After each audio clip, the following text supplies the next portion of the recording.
Ethelen tersenyum seksi, lalu berkata, Tuan Marvin, sesuai dengan harapan banyak orang, terutama dari keluargamu sendiri, Anda sekarang telah berhasil. Pujinya. Sejurus Marvin membuang pandangannya dan membalas, bukan sebuah pencapaian besar bagi saya pribadi. Jika Anda ingin memuji, pujilah keluarga Rocky. Edeline membusungkan dadanya dan berkata, kita bisa menjadi rekan bisnis mulai hari ini. Bukankah keluarga Rock ingin menyaingi keluarga Harvard? Lalu, dia pun menjelek-jelekan bisnis keluarga Winston. Bisnis mereka tidak pernah berkembang. Edeline meragukan, jika keluarga Winston bisa bersaing dengan yang lainnya, seharusnya Anda tidak menikah dengan Jennifer. Anda lebih layak mendapatkan wanita yang jauh lebih baik dari dia, Tuan Rocky. Sentaknya sinis. Edeline memang masih berada di atas Jennifer. Jika dilihat berdasarkan background keluarga, dia merupakan wanita tercantik dan terseksi di Cimisland. Sejauh ini, tidak ada yang melebihi popularitasnya. Keluarga Edeline jelas tidak mau menyandingkan putri terbaik itu dengan Raymond. Alasannya banyak, bisa karena dendam bisnis, dan untuk jangka panjang ke depan. Dipastikan bakal ada kelas di antara dua keluarga besar. Menurut Edeline, satu-satunya pria yang bisa menyaingi Raymond hanyalah Marvin. Mengeluarkan uang dari kantong sebanyak 200 miliar dolar merupakan prestasi yang sangat luar biasa. Baru kali ini dia menyaksikannya. Bukan main. Edeline memandang kagum dan berkata, Anda hebat, Tuan Rocky. Seharusnya Anda menikahiku, bukan wanita dari Winston yang sangat payah. Jika Marvin marah dan mengeluarkan bantahan keras, sepertinya tidak mungkin. Baru saja dia memiliki perusahaan milik keluarga wanita ini.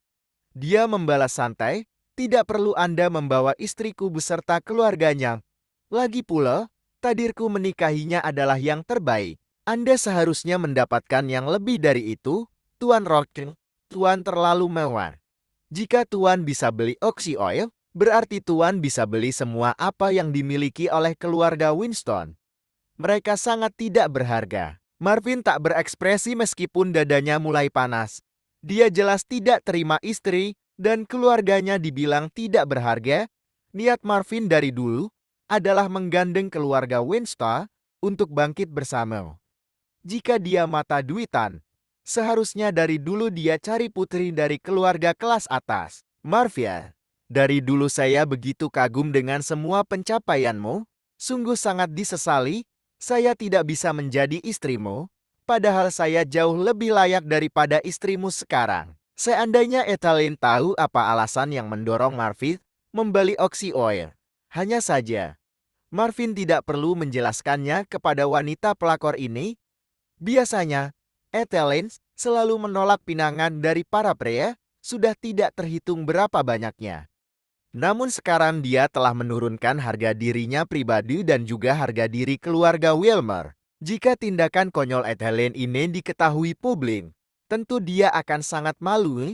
Dia memang biasa tampil seksi dan glamour, berbanding terbalik dengan Jennifer yang kalem dan keibu-ibuan. Di antara keduanya, pastinya Marvin selalu condong ke istrinya dari segi apapun. Marvin jijik dengan tingkah, gaya, dan penampilan Edeline. Meskipun kaya, tetap jatuh di matanya. Sebaiknya kita tidak usah bahas Jennifer dan keluarganya. Mereka tidak terlibat dengan bisnis kita pada hari ini. Nona Wilmer. Edeline mengangguk dan berkata, baiklah, kita akan bahas hal lain saja. Kalau boleh saya tahu, apa bisnis keluarga Rocky selain dari pembangkit listriknya? Marvin menyandarkan punggungnya. Keluarga besar Rocky tersebar di Cimisland dan luar negeri. Tapi di Glorystone hanya ada keluarga ayahku, Warner Rockstone.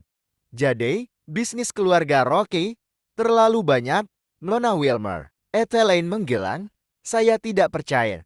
Pasti ada yang Tuan sembunyikan. Jika memang ada yang disembunyikan, Nona Wilmer tidak perlu tahu.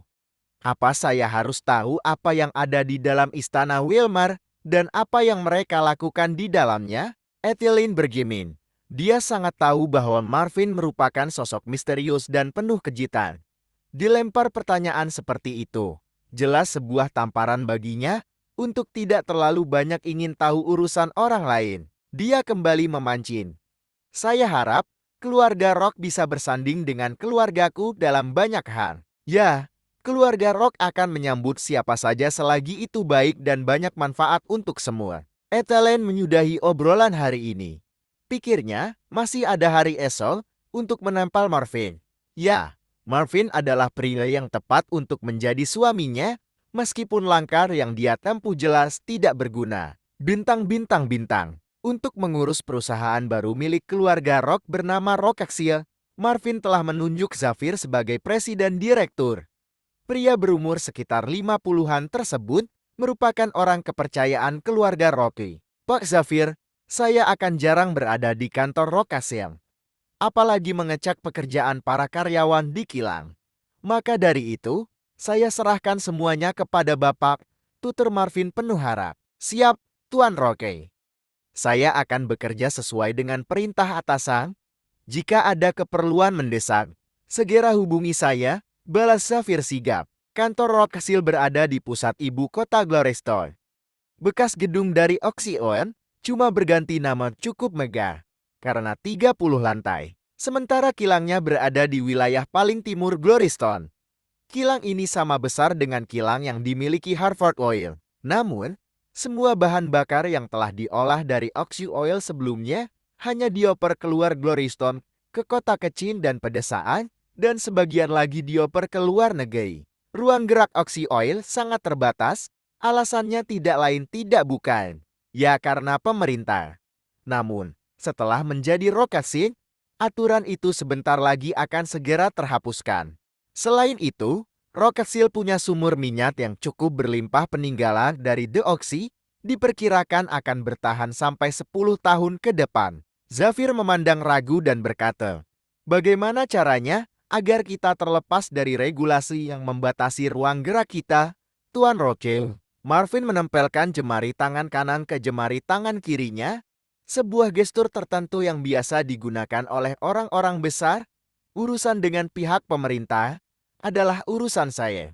Pak Zafir tidak perlu khawatir akan hal tersebut, ujarnya dingin tapi tegas. Sebagaimana sudah diketahui oleh banyak orang di Cemislan bahwa perilaku kotor pemerintah memang keterlaluan. Demi mendapatkan keuntungan pribadi dan melayani para kapitalis arogan, mereka begitu tega menindas pengusaha kecil dan juga masyarakat miskin. Di Cemislan, pemberitaan baik di TV, media cetak, dan media elektronik tak asing dengan berita perkara korupsi dan sogok yang merajalela. Tak tanggung-tanggung, uang yang berputar di sana mencapai miliaran dolar. Tak perlu dijelaskan lagi betapa bobroknya mereka. Bahkan, anak SD yang belum mengerti cinta saja tahu bahwa oknum pemerintah punya hati yang busuk. Namun, tidak untuk beberapa hari ke depan, karena Marvin Rock sang penerus dari keluarga Roach yang sangat dingin dan pemberani seperti serigala ini akan membawa perubahan besar di negeri Cemislan.